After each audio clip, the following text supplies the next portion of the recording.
ಇನ್ನು ಈ ಜಡ್ಜ್ಮೆಂಟ್ನ ಪ್ರಮುಖಾಂಶವನ್ನು ನಾವು ಮುಂದುವರಿಸುತ್ತಾ ಮಾತನಾಡುವುದಾದರೆ DNA ವಿಶ್ಲೇಷಣಾ ವರದಿ ರೂಪದಲ್ಲಿ ಸೂಕ್ತ ಸಾಕ್ಷ್ಯ ಒದಗಿಸಲಾಗಿದೆ.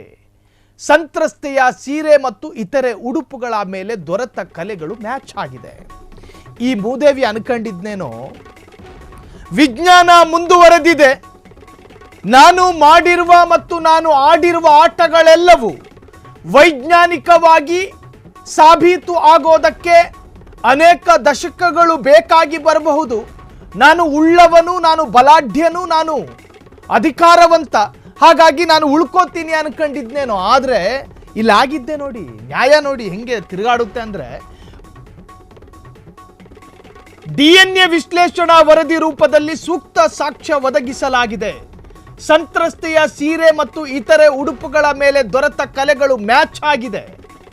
ಆ ಹೆಣ್ಣು ಮಗಳ ಮೇಲೆ ಈತ ಅತ್ಯಾಚಾರ ಮಾಡಿದ್ನಲ್ಲ, ಆ ವಿಡಿಯೋವನ್ನು ಅಧ್ಯಯನದ ಭಾಗವಾಗಿ ನಾವೆಲ್ಲರೂ ಮಾಧ್ಯಮದವರು ನೋಡಿದ್ದೀವಿ. ಸೊ ಆ ವಿಡಿಯೋದಲ್ಲಿ ಕಾಣಿಸಿಕೊಳ್ಳುವಂತಹ ಹೆಣ್ಣು ಮಗಳ ಸೀರೆ ಮತ್ತು ರವಕ್ಕೆ ಆ ಎರಡನ್ನೂ ಪಾಪ ಮಹಿಳೆ ಈತನ ಮನೆಯಲ್ಲೇ ಬಿಟ್ಟು ಹೋಗಿದ್ಲಂತೆ, ನನಗೆ ಇವರು ಕಾಟನೇ ಬೇಡ ಅಂತ ಹೇಳಿ.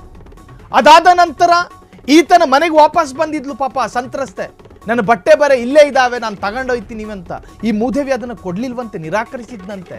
ನೋಡಿ, ಆತನ ಗ್ರಹಚಾರಕ್ಕೆ ಆತ ಕೊಡದಲೇ ಹೋಗಿದ್ದೆ ಚೆನ್ನಾಗಾಯ್ತು, ಕಾರಣ ಇಷ್ಟು ಸತ್ಯಾಂಶಗಳು ಹೊರಗೆ ಬರ್ತಾ ಇರಲಿಲ್ಲ.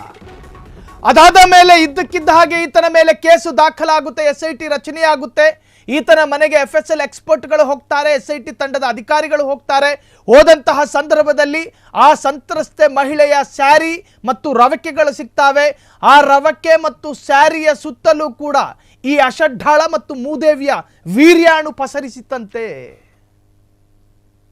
ನೋಡಿ, ಜಡ್ಜ್ಮೆಂಟ್ನಲ್ಲಿ ಅತ್ಯಂತ ಸ್ಪಷ್ಟವಾಗಿ ಉಲ್ಲೇಖ ಇದೆ, ಮ್ಯಾಚ್ ಆಗಿತ್ತು. ಈತನ ವೀರ್ಯಾಣು ಆ ಹೆಣ್ಣು ಮಗಳ ಅರ್ಥಾತ್ ಆ ಮಹಿಳೆಯ ಸ್ಯಾರಿಯಲ್ಲಿ ಕಾಣಿಸ್ಕೊಂಡಿತ್ತು, ಅದು ಕೂಡ ಮ್ಯಾಚ್ ಆಗಿತ್ತು ಈತನದ್ದೇ ಅಂತ. ಅದರ ಅರ್ಥ ನಿರಂತರವಾಗಿ ರೇಪ್ ಮಾಡಿದ್ದ ಈತ. ಆಕೆಯ ಇಚ್ಛೆಗೆ ವಿರುದ್ಧವಾಗಿ ನಿರಂತರವಾದ ಅತ್ಯಾಚಾರ, ತನ್ನ ತಾಯಿಗಿಂತಲೂ ವಯಸ್ಸಾದಂತಹ ಮಹಿಳೆ ಆಗಿದ್ಲ ಆಕೆ.